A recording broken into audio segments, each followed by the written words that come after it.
Olá, eu sou a Érica. E eu sou o Rodrigo. Bem-vindos ao Resumo Reformado. Pois é. O Resumo Reformado é esse nosso espaço aqui para a gente conversar, analisar, discutir obras teológicas que são importantes, né? Sempre com aquele olhar da dogmática reformada. Exato. A ideia aqui é trazer reflexões, assim, profundas, mas de um jeito acessível, né? Sempre com base nas escrituras, nos símbolos de fé históricos, é para quem busca mesmo crescer espiritual e intelectualmente, dentro da teologia reformada. Isso aí. E hoje, a nossa análise vai num tema, olha, fundamental. Como é que o texto do Novo Testamento chegou pra gente? Vamos explorar isso usando como base o livro Manuscritologia do Novo Testamento, do Paulo Roberto Batista Anglada. Um tema e tanto, né? Principalmente quando a gente pensa no princípio do sola escritura. Se a Bíblia é a nossa autoridade, bom, a gente precisa ter uma ideia clara de qual texto estamos falando, certo? E aí já começa o primeiro ponto, né? O desafio. Nós não temos os documentos originais, aqueles escritos pelos apóstolos, os autógrafos, perdidos. O que temos são milhares de cópias antigas, feitas à mão. Os manuscritos. Milhares. E como é de se esperar de cópias manuais, né, feitas ao longo de séculos, elas não são idênticas, têm diferenças pequenas, às vezes maiores. E é aí que entra a crítica textual, ou a manuscritologia. É a ciência que tenta reconstruir o texto mais próximo possível do original. Tá, entendi. Então como é que se faz isso? Pelo que o Anglada mostra, parece que tem umas 3 linhas principais de pensamento, 3 abordagens para fazer essa reconstrução, né? Qual seria a primeira delas? Isso são basicamente 3 grandes correntes. A primeira defende o que a gente chama de textus receptus, ou o texto recebido. Esse texto grego foi a base para muitas traduções clássicas, lá da época da Reforma. Pensa na King James, na Almeida Ferreira. Ah, sim. As traduções históricas. Exatamente. Ele representa, de modo geral, o texto que a gente encontra na maioria dos manuscritos que existem. Só que, principalmente, os manuscritos mais tardios da Idade Média. E tem alguma razão teológica para defender esse texto, além da tradição? Tem sim. Muitas vezes está ligado a uma ideia de providência divina especial.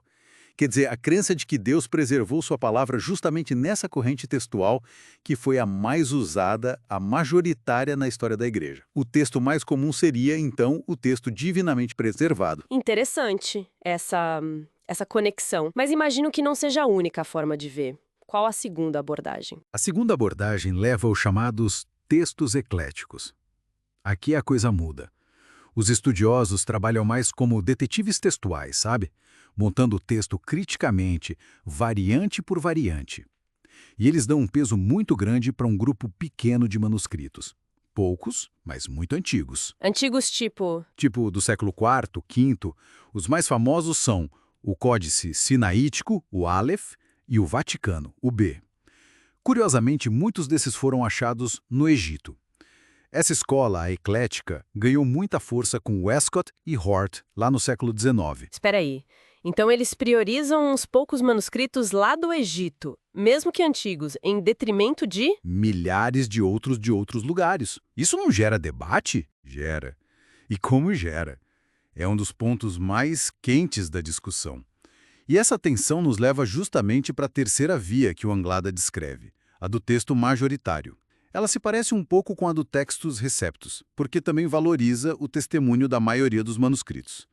Só que ela tenta aplicar uma metodologia mais, digamos, sistemática na análise histórica e quantitativa. E qual o argumento central dela? O argumento é que o texto original, muito provavelmente, se preservou naquela corrente textual que foi dominante, majoritária, ao longo dos séculos e em diferentes regiões, e não apenas em uns poucos exemplares antigos, talvez isolados geograficamente, como os do Egito. Dá mais peso para a evidência externa, para a quantidade e distribuição. Entendi a diferença. E imagino que a história toda, as descobertas de manuscritos, influenciaram essas abordagens, né? Com certeza. A história da transmissão é chave. No começo, era mais desfluído. Depois, na Idade Média, o texto bizantino, que é a base do majoritário, meio que se padronizou. Aí, no século XIX, descobriram aqueles manuscritos super antigos no Egito. Os códices Sinaítico, Vaticano e papiros também. O clima seco lá ajudou muito a preservar. Ah, o clima. Sim, Isso trouxe à luz textos numa forma muito mais antiga do que se conhecia majoritariamente. Revolucionou o campo. Claro, também tem o fator das perseguições antigas, né? Podem ter destruído muitas cópias importantes em outros lugares. Faz sentido. E na prática, como essas metodologias funcionam? A eclética você falou que era tipo detetive? Isso. A eclética foca muito no que chamam de evidências internas, pistas dentro do próprio texto.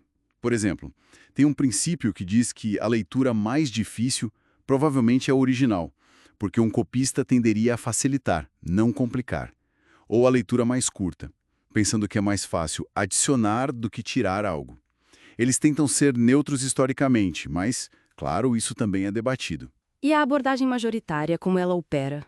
Ela olha mais para as evidências externas.